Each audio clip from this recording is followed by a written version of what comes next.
News 16 Kerala.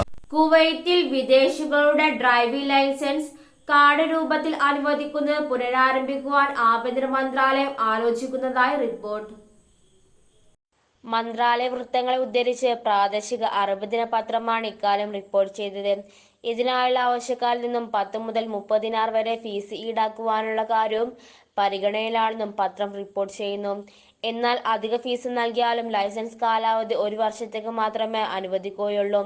വിദേശികൾക്ക് driving licence അനുവദിക്കുന്നത് digital രൂപത്തിലാക്കി പരിമിതപ്പെടുത്തിക്കൊണ്ട് കഴിഞ്ഞ വർഷമാണ് ആഭ്യന്തര മന്ത്രാലയം ഉത്തരവ് പുറപ്പെടുവിച്ചത്. എന്നാൽ മറ്റു രാജ്യങ്ങളിലേക്ക് കരമാർഗം വാഹനം ഓടിച്ചു പോകുന്നവർക്ക് ഇതുമൂലം ഏറെ പ്രയാസങ്ങൾ സൃഷ്ടിക്കുന്നു. പല രാജ്യങ്ങളിലും ഡിജിറ്റൽ രൂപത്തിലേക്കുള്ള ഡ്രൈവിംഗ് ലൈസൻസ് ഉപയോഗിച്ച് വാഹനം ഓടിക്കുന്നത് തടയുകയും ഒറിജിനൽ ലൈസൻസ് കൈവശം വെക്കാത്തതിന്റെ പേരിൽ ഡ്രൈവർമാർക്ക് പിഴ ചുമത്തുകയും ചെയ്യുന്നു. ഈ സാഹചര്യത്തിലാണ് കാർഡ് രൂപത്തിലുള്ള ലൈസൻസ് ആവശ്യപ്പെടുന്നവർക്ക് പ്രത്യേക ഫീസ് ചുമത്തി ഇവ വിതരണം ചെയ്യുന്ന കാര്യം മന്ത്രാലയം പരിഗണിക്കുന്നത്. എന്നാൽ നിലവിൽ മൈ ഐഡന്റിറ്റി ആപ്പ് വഴിയുള്ള ഡ്രൈവിംഗ് ലൈസൻസുകൾ സാധുവായിരിക്കുമെന്നും രാജ്യത്തെ സുരക്ഷാ ഗതാഗത പരിശോധന വേളയിൽ ഇവ സ്വീകാര്യമായിരിക്കുമെന്നും മന്ത്രാലയ വൃത്തങ്ങൾ വ്യക്തമാക്കി. News 16 news desk.